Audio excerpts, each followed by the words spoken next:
बेटा जरा देख कर बताना, मेरे खाते में पैसे आ गए क्या? उस बुजुर्ग महिला ने कांपते हाथों से अपने साथ लाए झोले में से पासबुक निकालकर काउंटर पर रख दी।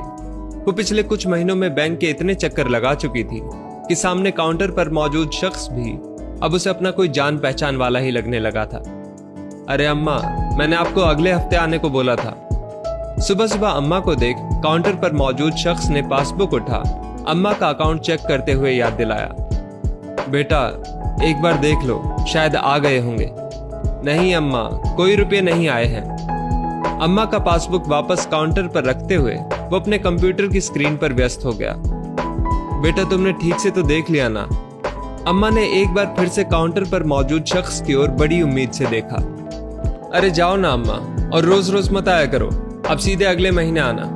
उस शख्स की बात सुन गहरी निराशा के साथ वो अपना पासबुक उठा झोले में रख वापस मुड़ी और मोबाइल पर बात करते हुए बैंक के भीतर प्रवेश करते एक नौजवान से टकराकर गिर पड़ी।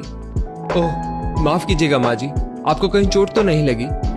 उस नौजवान ने अपना सूटकेस बगल में रख फुर्ती से अम्मा को उठाया। तब तक काउंटर पर मौजूद शख्स भी अपना काम छोड़ तेजी से भागकर वहां तक आ पहुंचा। नहीं बाबू, कोई चोट नहीं लगी। झोला संभाल अम्मा उठ खड़ी हुई। अम्मा का काम हो गया?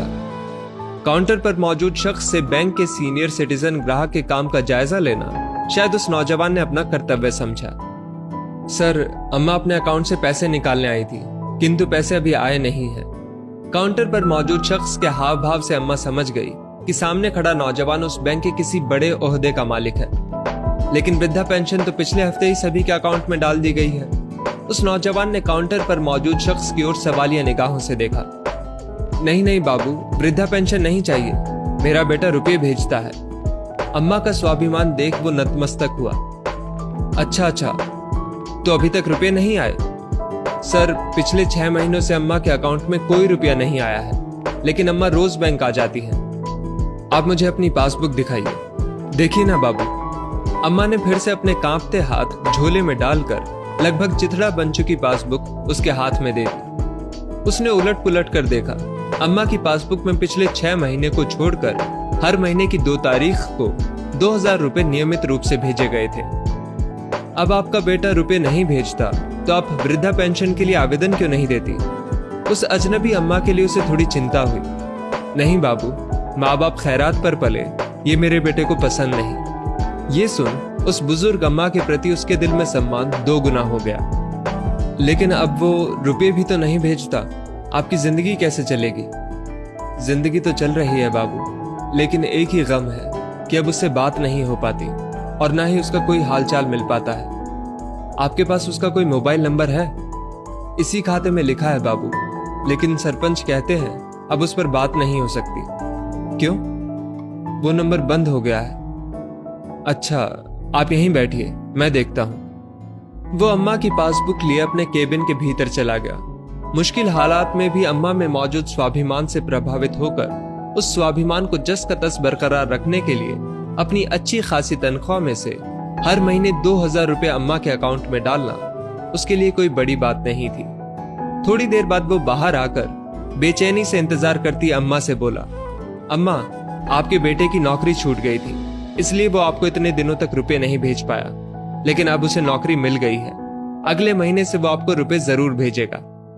बाबू, उसे मना कर दीजिए, रुपये ना भेजे, बस पहले की तरह कभी कभी सरपंच के मोबाइल पर फोन कर अपना हालचाल मुझे बता दिया करे। अम्मा के चेहरे की निराशा थोड़ी कम हो गई और ये देख उसे खुशी हुई। जी ठीक है अम्मा, आप मुझे सरपंच का नंबर दे दीजिए। मेरे बेटे के पास सरपंच का नंबर है बाबू। अम्मा की बात सुन वो कुछ सोचकर चुप हो गया और पासबुक अम्मा को वापस कर अपने केबिन की ओर वापस मुड़ा। बाबू, आप मेरा एक काम कर दोगे? अम्मा ने उसे रोकते हुए पूछा। जी हाँ, कहिए। बाहर मेरा आदमी बैठा है, आप एक बार उससे भी कह दो कि आपकी मेरे बेटे से बात हो गई है। अम्मा ने उसके सामने हाथ जोड़े। हाँ, लेकिन ये बात तो आप भी कह सकती हैं। वो मेरी बात पर विश्वास नहीं करेगा। क्यों? वो कहता है कि हमारा बेटा मर चुका है। क्या? उसके पैरों तले मानो जमीन ही खिसक गई। हाँ बाबू, वो कहता है कि कोई कोरोना वाला राक्षस हमारे बेटे को खा गया।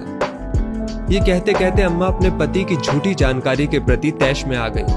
और अब तक अम्मा के प्रति सहानुभूति में झूठ बोलता वो बैंक अधिकारी सच्चाई समझ निशब्द हो गया। सचमुच कुछ घटनाएं आपको निशब्द कर देती हैं। दोस्तों, इस स्टोरी को लेकर आपकी क्या राय है, नीचे कमेंट करके जरूर बताइएगा। और ऐसी ही और भी बेहतरीन वीडियोस के लिए हमारा पेज जरूर फॉलो करें। धन्यवाद।